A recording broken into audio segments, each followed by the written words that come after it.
Pues bueno, ¿quieres una respuesta corta o sincera? ¿Sabes lo que decía Pero el bueno, maestro? bien, razonablemente bien. Razonablemente bien. Yo siempre recuerdo que fue un gran amigo y sentí muchísimo su pérdida y maestro y jefe durante muchos años, uno de los mejores jefes que hemos tenido. Decía el llorado Pepe Neto, bien si no me comparo. Pues, pues bueno, pues ahí Pues estamos. eso. Oye, José Carlos, yo no te voy a robar muchos minutos porque eres uno de los tíos más ocupados de España y eso es buena señal. Yo siempre digo que, junto con nuestro gran amigo Daniel Lacalle, José Carlos es sin duda uno de los 5 mejores economistas de España. ¿No? Tenemos un grandísimo nivel en ciencia económica. Y igual que le preguntaba el otro día a Daniel, te lo pregunto a ti. Luego hablaremos, si quieres, de propuestas de los distintos partidos de cara a esta campaña electoral eterna. Y dejamos una, inmediatamente nos encabalgamos con la siguiente. Pero estoy yo preocupado porque, claro, yo que llamo cariñosamente a Pedro Sánchez, le llamo siempre el figura, ¿no? Entonces escucho decir al figura, al presidente del gobierno, joder, que vamos como una moto, que la economía española va como una moto. Y oye, yo salgo a la calle y veo a la gente un poco enfadada. Tú, que eres, insisto, uno de los 5 mejores economistas de España, ¿tú cómo valoras el estado del enfermo? Si es que está enfermo la economía española. ¿Bien, regular, medio pensionista, en cuidados intensivos o en paliativos? Táchese lo que no proceda. Bueno, yo creo que estamos razonablemente bien también, como yo, teniendo en cuenta lo que ha pasado el año pasado, ¿no? Hemos tenido una crisis energética sin precedentes en 40 años, una subida del gas muy fuerte, intensificada con la guerra de Ucrania. Los escenarios no eran positivos y se evitó tener una recesión y una destrucción de empleo. Yo creo que eso es una noticia positiva. El comportamiento de la economía española ha sido sorprendentemente positivo. Por ejemplo, hemos negociado salarios en convenios y hemos tenido una subida de inflación de servicios por debajo de Estados Unidos o de Alemania. Eso en la crisis del 78-79 no pasó así, ¿no? Tuvimos una espiral de inflación muy fuerte. Por lo tanto, somos un país más moderno, digamos, más desarrollado y que absorbe mejor esos shocks. Estamos dentro del euro, hemos tenido tipos de interés subiendo, pero todavía razonablemente bajos, la deuda pública estable. Y gracias a todo eso, yo creo que por supuesto que tiene mucho mérito toda la sociedad española, ¿no? Los sindicatos, la patronal, los que se han negociado. Hemos podido, ahora que ha bajado el precio del gas, pues tener una recuperación del empleo bastante intensa, ¿no? ¿Cuál es mi percepción, ¿no? Y no conozco a todos los españoles. La inflación ha moderado significativamente en la parte energética, pero en la parte de alimentos no, ¿no? Entonces, claro, es una inflación muy de percepción, vas todas las semanas al supermercado. Entonces, yo creo que, bueno, es exagerado decir va bien, o sea, que una economía con tasa de paro alta te cree empleo es una buena noticia, pero además yo creo que es una mala estrategia electoral de Pedro Sánchez, porque los más perjudicados por la subida de inflación han sido el segmento de menos renta, de la mediana del 50% de renta para abajo, y el voto del Partido Socialista se concentra ahí, ¿no? Por lo tanto, yo no creo que sea una buena estrategia para ir a unas elecciones, pero bueno, él sabrá que sabe más de política que yo. De política sí, pero de economía, con todos los respetos al jefe del Ejecutivo, Oh, no creo. Oye, tenía yo ayer, por ejemplo, por no citar solamente a nuestro común amigo Daniel, tenía yo ayer aquí a José Ramón Riera, que me dio un montón de datos, joder, que me dejaron, no sé si triste o espantado. Escribe todos los días una columna en el debate. El lunes pues nos contaba a sus lectores, por ejemplo, que en los 5 primeros meses de este año había crecido el gasto nada más y nada menos que en 41.000 millones. Y mira que ha subido la recaudación fiscal, José Carlos, que ha subido también los ingresos por cotizaciones sociales.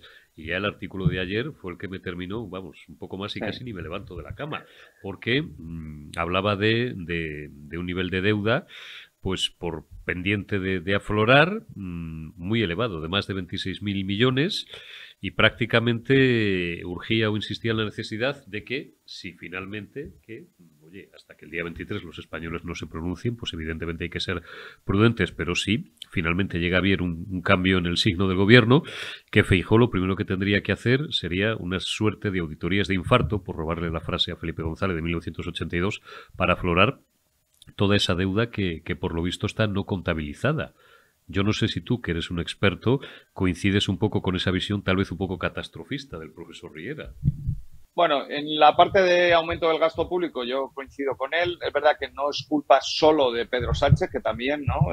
La mayor parte del gasto público en España está en las comunidades autónomas y ha sido generalizado, ¿no? Andalucía está gobernada por el PP y ha aumentado el gasto desde la pandemia pues casi 3 puntos sobre PIB y ha pasado en comunidades del PSOE también. O sea que yo creo que esa parte el nuevo gobierno tiene que enfrentarlo y hay que hacer un plan no traumático, o sea, no estamos en la situación del 2011, evidentemente, pero hay que empezar un plan de ajuste fiscal que no hemos hecho en los últimos 4 años. Y luego, en la parte de ocultación de déficit, yo creo que, bueno, no sé, porque como es oculto nadie lo sabe, ¿no? Pero no creo que estemos en la situación del 2011, ¿no? Lo que pasó en 2011 es que en el año 2010 el gobierno de Zapatero comprometió un ajuste fiscal en Bruselas bastante intenso, ¿no? Un ajuste adicional de 15.000 millones de euros y eso afectaba a comunidades autónomas, evidentemente, y ayuntamientos. Y para hacer ese ajuste lo que se hizo es guardar facturas en el cajón, no para no pagarlas, sino para tardar en reconocer el gasto y retrasar el pago y que te entrase en el año siguiente, ¿no? O sea, diferir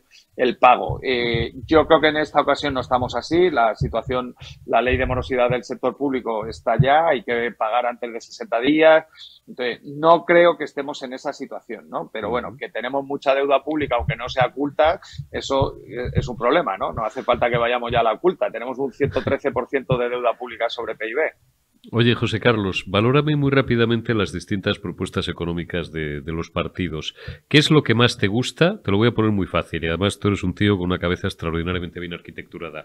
Lo que más te gusta y lo que menos te gusta del programa económico del PSOE, del PP, de Vox y de Sumar. ¿Alguna propuesta destacada de cada formación? Tú que me consta que te los has mirado más o menos. Bueno, de momento no los han publicado, ¿no? Por lo que están contando, parece que Nadia Calviño va a contar que va a haber continuidad en la política económica, ¿no? Es verdad que es imposible que haya continuidad en la política económica porque esperemos que en la próxima legislatura no haya una pandemia como el COVID y no haya una crisis del gas como la del año pasado, ¿no? Por lo tanto, yo no creo tampoco creo que sea la estrategia adecuada. Si ha habido una crisis de inflación y tú estabas gestionando la inflación, decirle a la gente que va a seguir igual, no creo que sea lo más acertado, ¿no? Yo creo que... Y luego, es verdad que en España hay un problema de productividad, ¿no? El Banco de España dijo que hemos perdido 17 puntos de renta por habitante desde el año 2005. Eso ha pasado con el PP y con el PSOE, por lo tanto, no debería ser un tema de campaña. Lo que deberíamos ver es qué propuestas están haciendo los partidos para cambiar esa dinámica, ¿no? Ahí hay un problema que no estamos incorporando tecnología a la producción de bienes y servicios, especialmente al componente de exportación, ¿no? Y claro, estamos en la mayor revolución tecnológica desde el siglo XVIII, ¿no? Por lo tanto, es un problema, ¿no?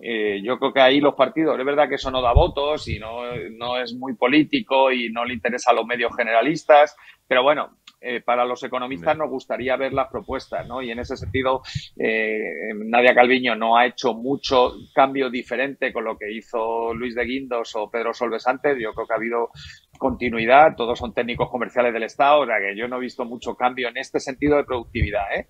Y dos, el Partido Popular pues se ha dado mus, ¿no? Es que Feijóo no quiere hablar de economía, no sabemos cuál es su equipo económico. Está siendo prudente y no está siendo demagogo como hizo Rajoy en 2011, porque lo primero que va a hacer, si él es presidente del gobierno o si es Pedro Sánchez, me da igual, es subir el IVA de la electricidad y del gas, ¿no? Se ha bajado el IVA para la crisis energética, el precio del gas y de la electricidad ha vuelto a niveles razonables, por lo tanto el IVA hay que subirlo. Seguramente mantendrán el IVA de los alimentos, que todavía hay sequía y hay inflación de alimentos, pero bueno, si vas a subir los impuestos nada más llegar, claro, no le puedes decir a la gente en la campaña que se los vas a bajar, ¿no? Y si vamos a una estrategia de bajar impuestos, pues estaría bien que digan dónde van a recortar los gastos, porque el PP ha gobernado 15 años España y nunca hemos visto que haya habido recorte de gasto. Entonces, claro, es más fácil creer en la Santísima Trinidad que va a haber recorte de gasto en España, ¿no? O por lo menos para mí, ¿eh? ¿Tú crees? Pues es que te la iba a hacer, pero claro, mira, nos hemos leído el pensamiento, es fácil, es decir, si es una liazón argumental que es bastante sencilla, ¿no? Incluso para los que no somos economistas, intentamos acercarnos cada día un poco más a la ciencia económica, pero nos gusta aprender de los que saben, como don José Carlos Díaz. Tú, don José Carlos Díaz, ¿tú crees que, por mucho que diga Alberto Núñez Feijóo, no tiene margen para bajar los impuestos? Pregunto. Oye, yo aquí he sido muy crítico con Montoro. Yo siempre he dicho que Fátima Báñez me pareció una excelente ministra de Trabajo, que lo fue, creo, y Cristóbal Montoro me pareció uno de los ministros de Hacienda más patéticos que ha tenido el Reino de España. Yo quiero creer, porque además, una de las personas, vaya usted a saber, tienes razón, no sabemos todavía quién va a ser el elegido, ¿no? No sabemos si va a ser el señor Juan Bravo, el señor Fernández Lasqueti o este señor Conde que se ha traído de Galicia, pero bueno, en fin, si fuera Lasqueti, pues intentaría bajar los impuestos, o si fuera Juan Bravo también, que ha sido consejero de Economía en la Junta de Andalucía, con Juanma Moreno la primera legislatura. ¿Pero tú crees que realmente hay margen para eso? ¿O tú crees que hará lo que hizo Bueno, Montoro en 2012? Yo creo que primero tienes que, o sea, hay un cambio constitucional que se apoyó por el Partido Popular, ¿no? Lo propuso Zapatero, pero se apoyó, que era tener dinámicas para tener déficit estructural cero, ¿no? Está en el Claro. artículo 135 El de la Constitución. 135, vamos. Y hay un compromiso de pacto de estabilidad en Bruselas reforzado, ¿no? Con lo que es el six-pack, que te obliga prácticamente a lo mismo. De hecho, el cambio constitucional se anticipó un poco, pero bueno, fue incorporar a la Constitución lo que se iba a aprobar en Bruselas posteriormente, meses después. Entonces, tenemos un déficit estructural ya heredado de Rajoy, no es culpa de Pedro Sánchez, próximo al 3% del PIB.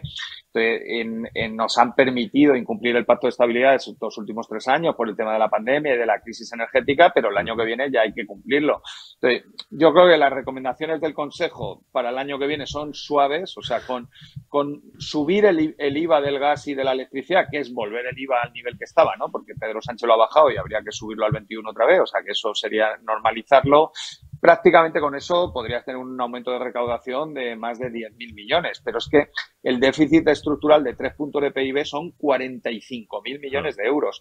El mayor problema está en la seguridad social, que es el que explica más de la mitad de ese déficit estructural, ¿no? Por lo tanto, tienes que tomar alguna medida en la contención del gasto de la subida de pensiones, que no se ha tomado este año y que ha sido un error, en mi opinión. El nuevo gobierno tiene que tomar medidas ahí. Y luego hemos subido 48% del gasto público en PIB y veníamos del 42%. Pues hombre, no sé si al 42%, pero antes de bajar impuestos, baja el gasto, cierra el déficit estructural, mete a la deuda pública en una dinámica de reducción de deuda y eso permitirá, ¿no?, que podamos en algún momento plantearnos eliminar algún impuesto. Por ejemplo, hombre, si eliminas el impuesto de patrimonio y de sucesiones, eso es testimonial. Estamos hablando de recaudaciones muy bajas. El impuesto a la banca, el impuesto a la electricidad, que han sido totalmente políticos y sin ningún sentido económico que ha hecho Pedro Sánchez. Eso no son impuestos. Yo estoy hablando de las cotizaciones a la seguridad social, del IRPF y del IVA y del impuesto de sociedades, que es el 80% de la recaudación en este país, ¿no? Entonces, si quieres tocar esos impuestos a la baja, que a mí me parece una opción, ¿no? John Keynes también hablaba de bajar impuestos en las recesiones, o sea que si no, quitemos el dogmatismo de la parte impositiva. El impuesto es un instrumento, ¿no? Si quieres bajar impuestos, tienes que corregir el déficit estructural y meter a la deuda pública en una dinámica de reducción de deuda. Si bajas impuestos y meter a la deuda pública en una dinámica de reducción de deuda, pues te arriesgas a una nueva crisis como la del 2012 y a tener que pedir un rescate internacional y a tener que hacer un recorte excesivo como el le pasó a Rajoy en el 2012, ¿no? Que espero que haya vida inteligente en el PP y hayan aprendido de eso, ¿no? Muy rápidamente, José Carlos, y es la última que tienes una reunión y te agradezco estos minutos que nos estás dedicando. Tu previsión acerca de la evolución de la curva de tipos a corto y medio plazo. El miércoles vimos, bueno, que para muchos o para la práctica totalidad respetable, la decisión de la Reserva Federal Norteamericana, el señor Powell, pues ha sido una sorpresa. Ayer también, pues vimos Banco Central Europeo por la calle por la que tiró y bueno, pues ya en este cierre de la semana, déjame, ¿qué te dice a ti tu olfato de veterano economista? Además, bueno, pues en temas macro creo que eres top. ¿Por dónde puede ir la cosa en los próximos meses, José Carlos? Bueno, yo contribuí al panel externo de previsiones de inflación y de PIB del Banco Central Europeo cuando estaba hace años en Intermoni. Y esto es un tema muy querido para mí, ¿no? Sí. Lo importante, y para que lo entiendan los telespectadores, no es qué tipo pone el Banco Central, porque eso es solo el tipo al que prestan los bancos en una subasta a la que solo acceden los bancos. Lo importante es cómo eso se traslada, como tú dices, a la curva de tipos, ¿no? Para las familias españolas, el principal, para las empresas también, es el Euribor a un año. La mayoría de créditos en España están vinculados al Euribor a un año.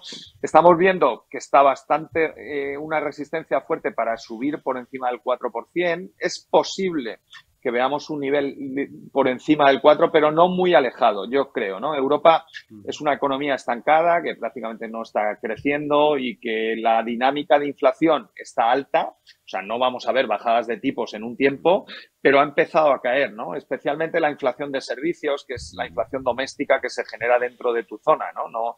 No la que te viene importada por el gas o por los bienes industriales. Y luego, en el caso americano, pues yo que estaba más prudente, los últimos datos me han empezado a preocupar y un poco coincido con el discurso ayer de Powell en la Reserva Federal. Es importante que la dinámica de inflación entre en corrección, ¿no? Y eso te permitiría. Pero es que la dinámica de inflación en Estados Unidos se está acelerando. La inflación de Estados Unidos en servicios está en el 6,6 y ha subido más que el mes anterior. Y el mercado de trabajo también se está acelerando, ¿no? Nos alejamos del riesgo de recesión y lo que estamos viendo es que la creación de empleo en Estados Unidos está siendo más intensa. Por lo tanto, yo en Europa creo que el BCE tiene un discurso demasiado duro para la realidad y que los tipos ya son razonablemente prudentes para tenerlos un tiempo y esperar. En el caso americano, pues como dice Powell, van a parar y ver, pero es posible que veamos alguna subida más en la segunda parte del año. José Carlos Díez, que me alegro muchísimo, como dice el bueno de Carlos Herrera, que ha sido un honor para mí el cerrar esta semana. Abrimos con Daniel Lacalle, pues cerramos con José Carlos Díez esta primera semana de Generación Euro, y para don Alfonso Rojo y un servidor, insisto, es un honor el contar con gente de primerísima división como José Carlos Díez. Cuídate mucho, amigo, y nos vemos pronto. Te envío un abrazo. Pues nada, un placer y que vaya muy bien este programa. A ver si subimos el nivel de cultura económica en este país. Vamos a ver si subimos la cultura económica. Un abrazo, José Carlos. Muchísimas gracias.